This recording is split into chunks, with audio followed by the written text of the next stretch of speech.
usa essa metodologia para resolver problemas, mas muito inquieto com tudo que a gente vem fazendo hoje, eu venho decidindo me aprofundar muito no sentido da educação, principalmente a educação para e no trabalho, que é o principal foco da minha vida, né? E se vocês olharem para o lado, derem uma olhada na estrutura de sala que a gente está, é engraçado isso, porque a gente está tão acelerado, acabamos de ouvir sobre a glória, mas a gente está sentado numa sala que é os mesmos moldes de muitos anos atrás. A gente está baseando os nossos processos de construção de identidade e de transformação de futuro em moldes que antigamente eram praticados, muitas vezes com os modelos coercitivos que faziam parte das nossas comunidades antigamente. E de lá para cá eu venho estudando muito qual é a pedagogia que sustentaria esse momento do mundo. Quais seriam as bases pedagógicas? Fui beber em alguns autores, acho que a gente tem que fazer uma grande homenagem nacional ao Paulo Freire. Vou contar uma passagem rápida para vocês. No ano passado eu estava em Billund, na Dinamarca, na Lego House, num evento, um congresso da metodologia que eu atuo com Lego. E tinha um professor de uma universidade americana que ele olhou para mim, olhou meu crachá e viu lá Lucas Freire.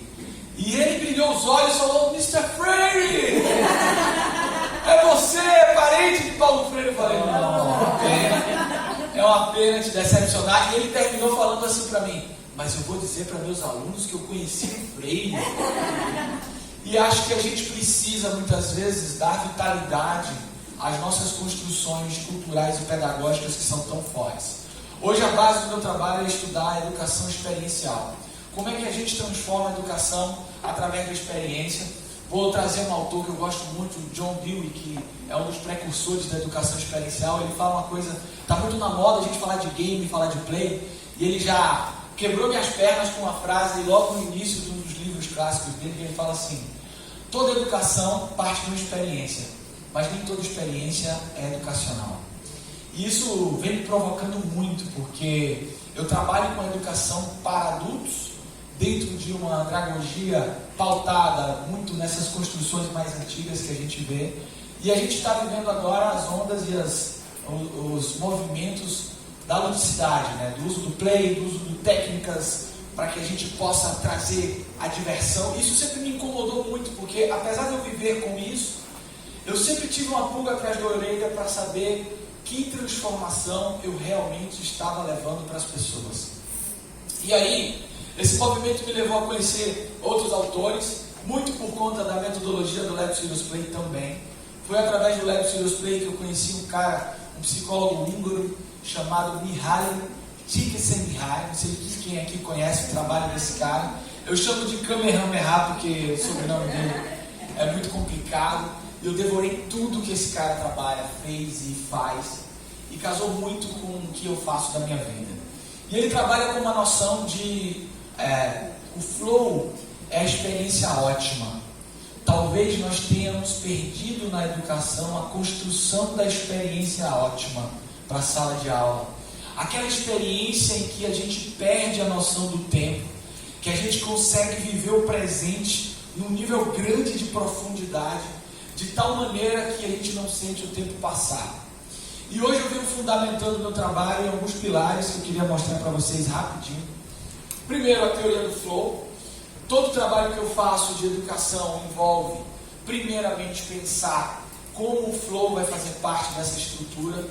No Lego Serious Play, eu redesenhei o meu papel de educador. Eu não sou educador, eu sou um facilitador. E isso pressupõe que a construção do conhecimento ela é coletiva e nunca a partir de alguém. Acho que o Paulo Freire nos ensinava isso de uma maneira muito profunda através do protagonismo do diálogo. E o Mihaly Csikszentmihalyi, ele traz uma noção de que o trabalho criativo é o trabalho gerador de flow.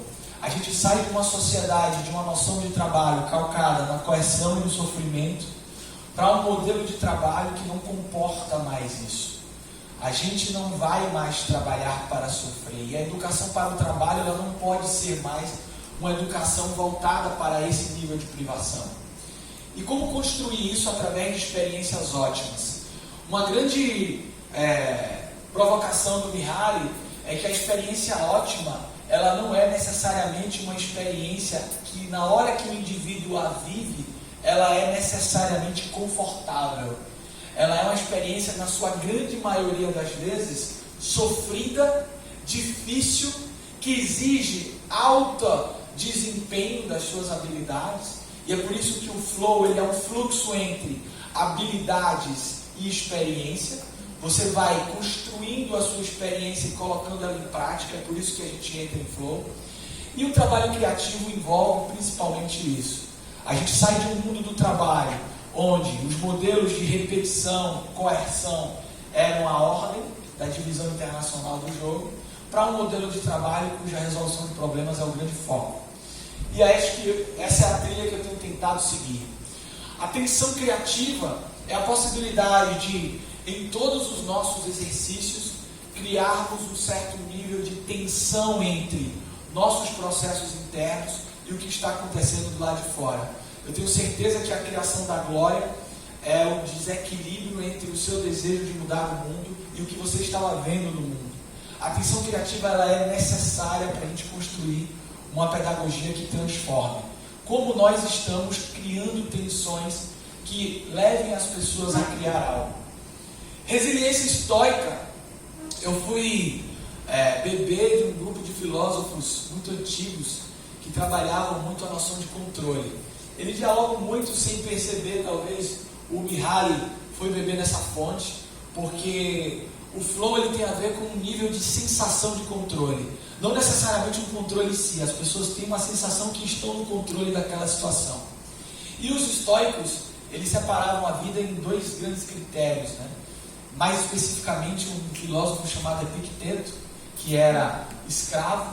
Epicteto ele não tinha nada. A única coisa que ele tinha controle era sobre os próprios pensamentos. E os estoicos eles dividem a vida nesses dois grandes grupos, aquilo que a gente pode controlar, daquilo que a gente não pode controlar. E aquilo que a gente pode controlar é aquilo que a gente tem no domínio, que a gente pode fazer algo. Eu acho que a educação tem que estimular um senso de protagonismos que os estoicos tinham. O que é que nós podemos controlar nos nossos cenários para transgredi-los? Eu acho que a educação voltada para a transgressão nesse aspecto. E por último, a ludicidade que, para mim, é talvez o principal foco do meu trabalho, mas é uma ludicidade engajada na construção de uma pedagogia que transforme. É uma ludicidade que envolve a gente pensar profundamente o porquê de cada um dos exercícios que a gente constrói para transformar comportamento. A gente vive hoje no mundo do trabalho que coexiste a um caldeirão. A gente sai de uma estrutura que a gente tem ainda líderes extremamente coercitivos no mundo do trabalho para um diálogo que é um diálogo tão para frente quanto o que a gente acabou de ver aqui. Eu terminei uma pesquisa agora, eu fiz uma pergunta num programa de liderança para 450 pessoas. Qual é a realização que você tem mais orgulho? E todos os programas eu começava com essa pergunta e a gente fazia uma rodada de conversa sobre isso. O que mais me surpreendeu é que 99,999% das respostas das realizações que mais orgulham as pessoas são situações de enfrentamento. Nunca foram situações em que estava tudo bem, continuou tudo bem. Foram sempre os enfrentamentos que moveram as pessoas. Momentos que elas viveram. O flow, tensão criativa, resiliência e o enjoyment. É muito mais a ludicidade no sentido do enjoyment. Eu acho que esse é o meu convite para o meu trabalho de educação. Hoje eu venho desenvolver um conceito que eu chamo de playfulness, que é a plenitude desse exercício do play. É a gente trabalhar uma educação que consiga transformar através da construção de uma experiência profunda, lembrando que o nosso engajamento para a educação, ele precisa respeitar também algumas bases. Eu acho que a gente esquece muitas vezes de algumas origens, e aí eu faço alusão mais uma vez ao momento do mundo que negligenciou Paulo Freire, e eu digo para vocês, eu trabalho com o Lego Serious Play. O Lego Serious Play foi criado na Dinamarca, e a base do Lego Serious Play a gente chama de 100-100. É um tipo de construção educacional em que todos participam e todos falam. Nada mais freiriano do que o Lego Serious Play. Nada mais freiriano do que a possibilidade da gente ter a certeza que ninguém tem todas as respostas. Que as respostas estão nas pessoas e que elas precisam protagonizar isso. Esse é um pouco do meu trabalho que eu queria compartilhar com vocês. Eu tenho uma empresa aqui em Salvador chamada People to People e uma em São Paulo chamada Smart Play. A Smart Play traz para o Brasil metodologias de educação. A gente não pode dizer que são disruptivas, é engraçado, porque o Lego Serious Play na verdade tem mais de 20 anos e a gente está tratando hoje como uma grande novidade, mas na verdade foi uma grande resposta para a solução de problemas, para a construção de algo que fugisse desse modelo que a gente já via como sendo o modelo mais tradicional e que não responde mais ao mundo hoje. Basta a gente olhar para o lado e a gente ver que tem algumas coisas que a gente vem repetindo que não fazem mais sentido hoje. E era isso que eu queria compartilhar com vocês hoje. Muito obrigado. Eu queria depois deixar aí meus contatos para que vocês possam tirar dúvidas, fazer perguntas. Muito obrigado.